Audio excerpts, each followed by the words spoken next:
Hey, friends. So we gotta talk. You know how, sometimes you'll hear about this case and you're like, ooh, this is interesting. What's going on here? What's happening here? And then you set your Google updates, to ping you whenever there's something new going on in the case. And then it just kind of fades and you move on and you keep going, and then all of a sudden 2.5 years later, almost 3 years later, you get a ding on your phone, update, and then it just kind of reawakens that case for you. That's what happened to me with this one. And so I was like, oh my gosh, I have to start, putting this together.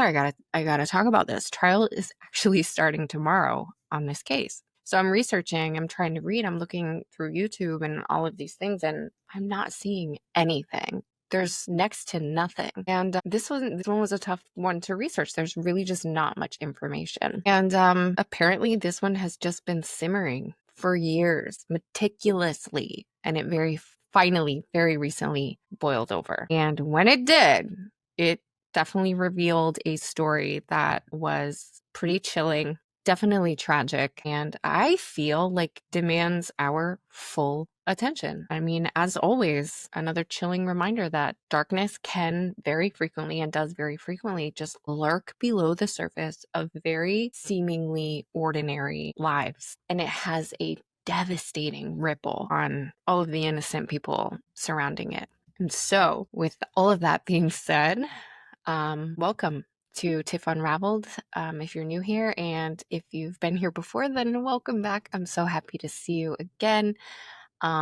Today we are diving deep into the heartland of America, to a very small, quiet town in Iowa, where a farmer, a husband, and a father of four was he brutally murdered in his own home. And what followed a nearly 3-year investigation, of course, we just start to unravel this very tangled web of deceit, the all-encompassing and very powerful digital breadcrumbs, in this case, many of which were deleted, and then a very shocking arrest, apparently, that has left an entire community just reeling, and from what I've read, quite divided.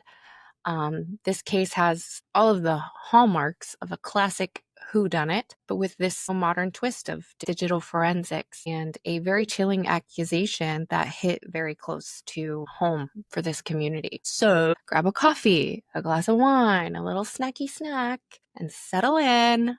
This one won't be too long, but this one, my friends, is going to maybe not go the way that we all expect. We'll have to see. But with that being said, let's unravel.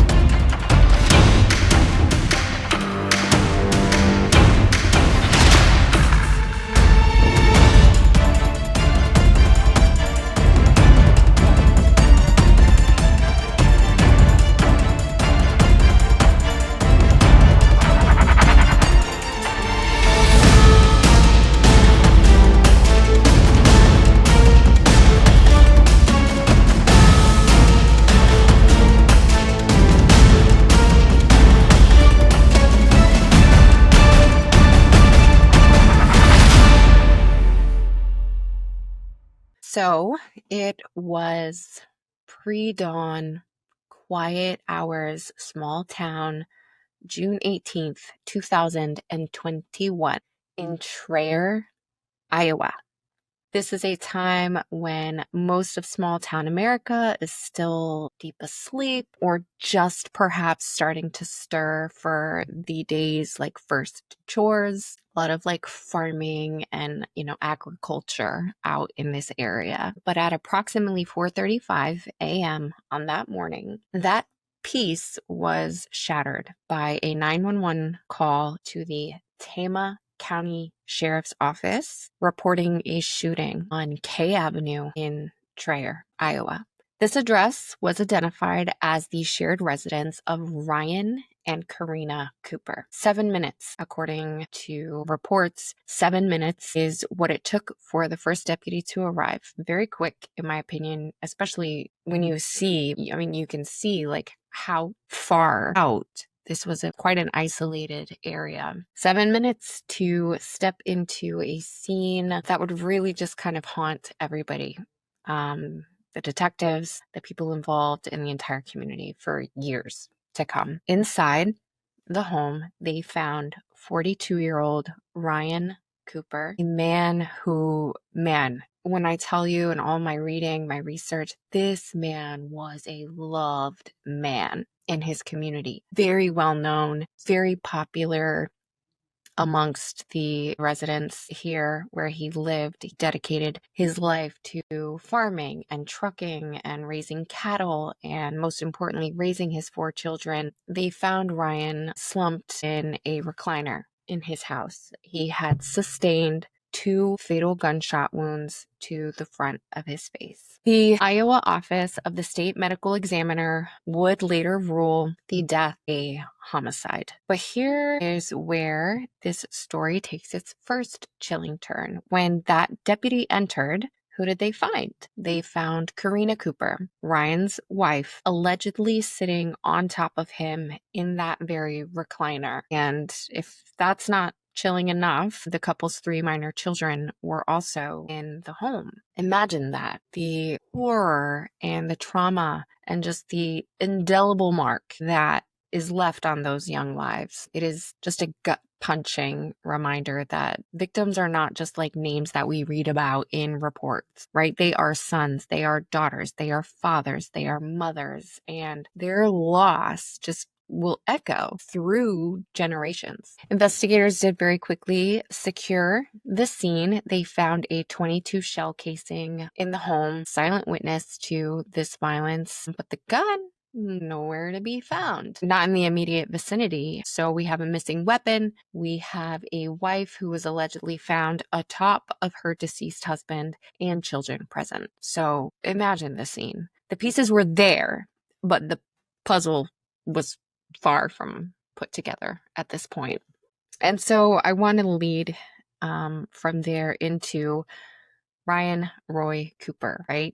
Because again, not just some name in a police report. This is a person, a lovely person. Everything that I see of him, it was just always had a smile on his face, always surrounded by friends and his children and family and community members, or, on farmland and just enjoying a cold beer with friends, just really living and loving his life. He was born in Waterloo, Iowa, from what I could gather, and he embraced this legacy of his family farm. Hardworking farmer, truck driver, cattle producer, and just seemed to be very proud to carry on that Cooper farming tradition. And his love for his family, by all accounts, was even greater than his passion for farming. As I said, he was a father to 4 children whose names I will leave out of this. He appeared to be an Iowa State Cyclones fan. As I said, enjoyed a really good cold beer with his friends and loved like snowmobiling, like doing snowmobile trails and stuff.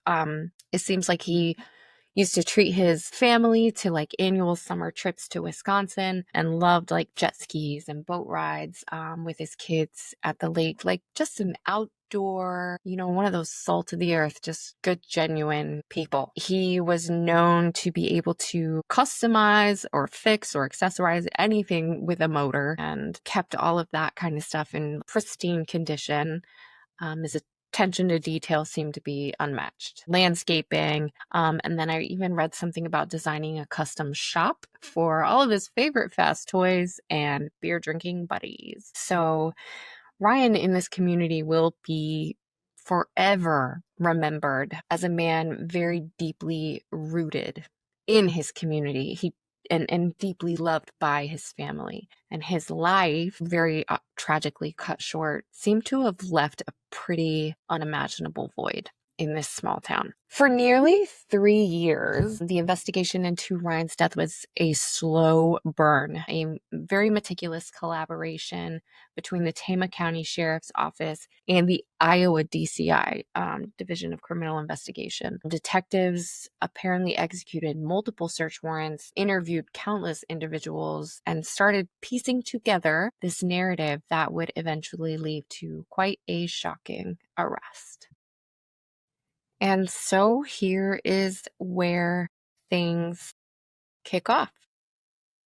On the screen, this is the criminal complaint that ultimately led to the arrest of Ryan Cooper's wife, 46-year-old at the time, Karina Sue Cooper. We can read through it together really quick. Karina Cooper willfully, deliberately, and with premeditation killed another person, being Ryan Cooper. On June 18th, 2021, at approximately 4:35 a.m., a 911 call was received at the Tama County Sheriff's Office saying that someone had been shot. The address, I'm not going to say the address, I'm going to blur that out, was that of Ryan and Karina Cooper's home. The first deputy arrived on scene at approximately 4:42 a.m., almost 7 minutes, as I said, after the 911 call.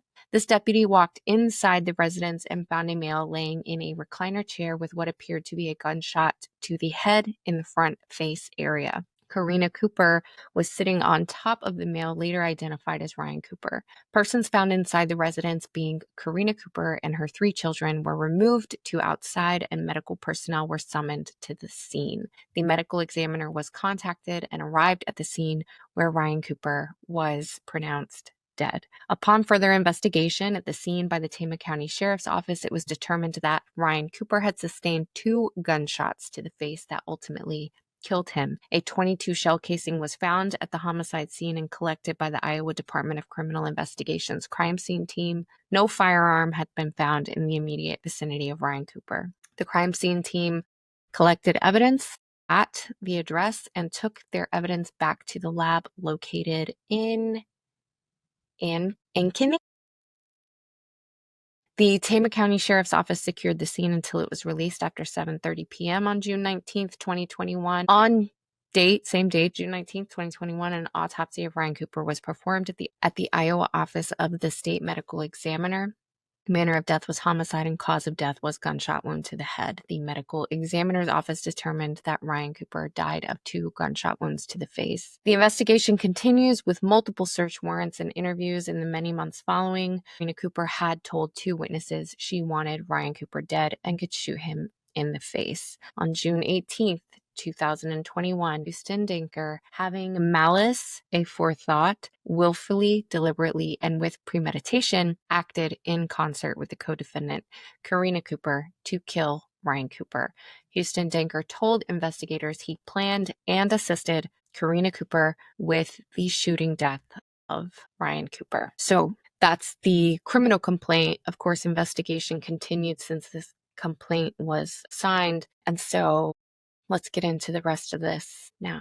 So now I guess it is time to talk about the woman that is at the center of this storm right now, Karina Sue Cooper. At the time of her arrest, she was 46 years old, now 47 years old, longtime rural Traer resident, and she was a mother, shared 3 children with her husband, the victim, Ryan Cooper. Seemingly normal, small town Iowa life. I believe she, just from some things that I've been told, was like hairdresser, cosmetology, barber, I think dabbled in like tattoos and things like that as well. Maybe did tattoos professionally. I couldn't find a ton of verified like information about her and her upbringing and her history. But yeah, seemingly, from outside looking in, normal life. But prosecution obviously is definitely alleging a much darker side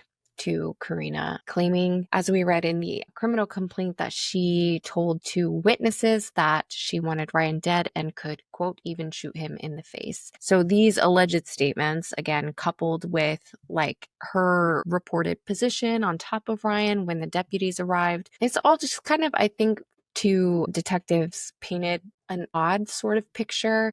And I think that the state will undoubtedly present that that picture to the jury. She has pleaded not guilty to the first-degree murder charge, and her defense team is definitely trying hard to challenge all of the evidence against her, those alleged threats, and some digital communications that we will discuss next. So the dam broke in February of 2024, nearly 3 years after Ryan Cooper's murder. Karina Cooper was arrested at her home in Traer. The charge, as we stated, first-degree murder, Class A felony. She was held on a cool $1 million bond. But the plot, as it always does, thickened. 2 months after her arrest in April of 2024, another arrest was made. 27-year-old Houston William Denker, formerly of Traer, was arrested in Cedar Rapids and charged also with the first-degree murder of Ryan Cooper. He is accused of, as we read in the statement, acting in concert with his co-defendant Karina Cooper to kill Ryan. And here's the kicker. Denker is the one who told investigators that he planned and assisted Karina Cooper with the shooting death of our victim, Ryan. So the direct admission from Houston, if true, obviously is a devastating blow to the defense, clearly defining the acting in concert allegation and providing a very direct link between the two defendants. And he also has pleaded not guilty after and is also being held on a pretty steep bond, I think also $1 million. So we'll talk about the evidence that I have found, just according to reports, that will be front and center at this trial starting tomorrow. Jury selection was today, by the way. I haven't gotten off of here to see if everything is moving forward as planned, but I'll finish the episode as though everything is moving forward as planned. And the evidence is juicy and surprise, digital. So first up is the alleged threat statements. So there are 2 witnesses that are reportedly telling detectives that Karina Cooper had expressed a desire for Ryan's death, even stating, as we said, quote, "I could shoot him in the face." The prosecution is understandably just salivating over these witness testimonies. They argue that this is not just some prior bad act, right, or some random statement, but that it is very direct evidence of premeditation and motive, showing Karina's general disposition towards Ryan. So it is the kind of statement that they are saying screams like, I mean it. But the defense, of course, they're swatting this away like a pesky fly. Karina's attorney, his name is Aaron Hawbaker, argues that the statement was way too removed from the events of time. Apparently, these statements were made about 4 months prior to Ryan's death, and he states that they were merely a joking statement. A joking statement, like about shooting someone in the face? I don't know. My sense of humor might be a little broken. That just doesn't come across as a knee slapper to me anyway. So the defense does claim that it would lead, if these witness statements were allowed, these witness testimonies were allowed into the trial, it would lead the jury to an improper conclusion if admitted. I mean, I suppose it would lead to a conclusion, just maybe not the one that defense wants it to lead to. And then the other major piece of evidence is the Snapchat messages, our favorite thing in true crime, these digital breadcrumbs. We all leave them everywhere, and there's no hiding them. Once they make their mark, they're there. The state apparently has a treasure trove of Snapchat communications between Karina Cooper and Houston Denker. And then the defense, again, wanted them tossed out, arguing that they were incomplete due to, I think the quote on the motion was, incomplete due to unknown and proprietary data overwriting by Snapchat, basically saying the app is unreliable. They overwrite data all the time. And so the conversations aren't complete, and that any context can be given to them because we don't have the entirety of the threads. So defense claims that you can only tell who sent and received these messages and not gather the context. But the prosecution, who in this case is Assistant Attorney General Michael Ringel, he's not buying it, right? He argues that any incompleteness in these threads is not Snapchat's fault, that it's actually rather due to Karina and Houston's efforts that they made to conceal the communications between them through manual deletion. That's why they're missing, right? So prosecution is saying we have over 1,000 Snapchat messages from Karina's phone, and only the ones related to the murder of her husband, Ryan Cooper, were manually deleted. So how do we have all these other complete threads, but not these complete threads very specifically related to this homicide? Prosecution is like, because they did it themselves. They were manually deleted. Ringo characterized these messages also, which I think obviously they've recovered because they want to present these things to the jury. And Ringo characterized these messages as, quote, quite explicit and, quote, quite clear, flowing in a very conversational fashion, he says. Crap, I need to check. As of right now, while I'm recording, the judge has not ruled on the Snapchat messages, so their admissibility remains, even right like this second, we're down to the wire, like a nail-biting mark for this trial. So, I mean, this case just overall has had its shares of twists and turns. I had a couple anonymous people reach out to me and let me know just some things that are talked about in the town, kind of giving a unique little perspective on what's actually turning out to be quite a divide in regards to this case and the upcoming trial. And in fact, I've learned, and again, this part, it can't be verified by any, sources, news sources or legal documents, but even just on the TikToks that I've watched and some of the pages that I've seen, I mean, there's quite a divide. Karina actually has a lot of support in her community from some who were even really close to the victim, Ryan Cooper, who support Karina and deny that she is to blame or at fault in any way for his death. So and the thing is, it has been really hard to find like verified evidence. Iowa is not giving this stuff easily. They're definitely saving it for this trial, and it is going to be an interesting one. Again, it's supposed to start tomorrow. I think Court TV is actually televising it. I'm definitely tuning in, and if you guys want to talk about it, oh my God, please, let's talk about it. I don't want to do this alone. This is going to be, because I think that, the state was investigating this case. Think about it, 3 years from the death of Ryan Cooper until the arrest of his wife and Houston Denker. And 3 years it's nothing to bat an eye at. I have to believe that investigators took this time to investigate this case. What they have and what they're going to present at this trial starting tomorrow is probably gonna maybe knock some socks off. And I hate to think about what it's doing to a small community. I really do.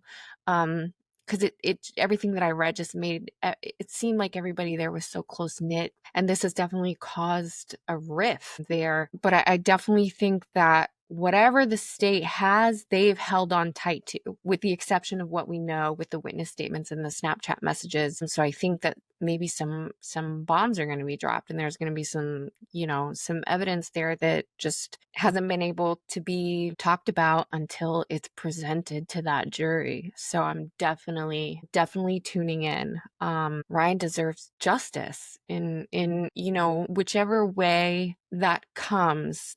He deserves for it to be had. Period. Karina Cooper's trial has actually been postponed, I think twice. It was originally set for October of last year, and then February of this year, and now, like I said, it's slated for tomorrow, July 1st. And I think that the reason for the latest delay was that defense said they needed, quote, additional time to prepare in light of the state's recently listed witness, as well as continued investigation into phone records. So it seems digital evidence, while a powerful tool, can also be a massive headache for legal teams, I can imagine. And then speaking of like ensuring impartiality, we were just talking about the community. The trial venue itself was formally changed from Tama County to Lynn County, specifically to the Lynn County Courthouse in Cedar Rapids. Now, a change of venue is not just for kicks, right? It's very often sought in high profile cases and then especially in small town cases, right? Because we have to ensure a fair and impartial jury, especially, like I said, in these smaller communities where local sentiment, right, shall we say, can get a little too involved. So Karina Cooper's defense attorney did not mince words. It was argued that it's not just about news articles, but about the very tone of the community. DCI agent Transvalita also allegedly said, I think the county has a consensus of what happened in this case, all but maybe one or two people know what happened here. So talk about small town and big opinions, right? One witness testified that, quote, everywhere we go, that's all anyone wants to talk about anymore. They already know what's out there. It's like everybody knows without the answer. And when asked if Karina Cooper had a shot at a fair trial in Tama County, his answer was a resounding no. And then even the judge, Lars G. Anderson, acknowledged that it was likely that, quote, some potential juries in Tama County have very fixed opinions already about this case. So, mutual agreement to move the trial, not just a formality. Very stark admission that this tight-knit community had already formed their own opinions, and the pursuit of justice for Ryan needed a fresh start, geographically speaking. So this whole situation, as one local put it, has, quote, been a big mess from the start, unquote. Jury selection happened today. I did check kind of in between my shots and I didn't see any updates as of now, nothing new. But no witnesses were called today. They were going to pick their 12-member jury from a pool of 36 today, with opening statements and witness testimony to start tomorrow. One very crucial detail that speaks volumes, at least about the compassion in this case, in my opinion, the court, the prosecution, and the defense have all agreed that any and all testimony from the minor children involved, which gives us a glimpse into what's to come starting tomorrow, will not be live streamed. It's a small, but it's a significant act of protection for these children who have already endured an unimaginable trauma. Houston Danker's trial, the alleged accomplice, I think is scheduled to begin in August. I'll have to recheck and confirm that, but that was, I think, the last time I checked. The outcome of Karina's trial could very much cast a shadow over his. Yeah. So this case, again, just another reminder that justice, while often slow, is relentlessly pursuing the truth. If these allegations are found to be true, it is definitely a story of just utter betrayal and a family and a community just completely shattered. As the trial begins, as always, I'll say it every time, my heart, my thoughts remain with Ryan Cooper as we start tomorrow. He loved his family, he loved his life, and his memory deserves to be honored with a fair and just resolution. And then we think of his children who lost their father in a most horrific way. And now their mother is gone away from them as well. And their journey through this tragedy will be extremely long and difficult. And I feel like, just based on everything that I've read about this community, they probably have a tribe supporting and loving them through this. And I really hope that that's true. Yeah. So that's that. That's all I have. This one, there's not a lot. They're holding on tight till tomorrow. And I hope that you guys, talk to me about this one. Maybe I can hop on and do some trial updates. We can chat about those things, and we're going to see where this gets us. Ultimately, all we hope for is justice for Ryan Cooper. So I will see you guys again really soon. But until I do, please, please stay safe. Keep asking questions and keep unraveling. Love you.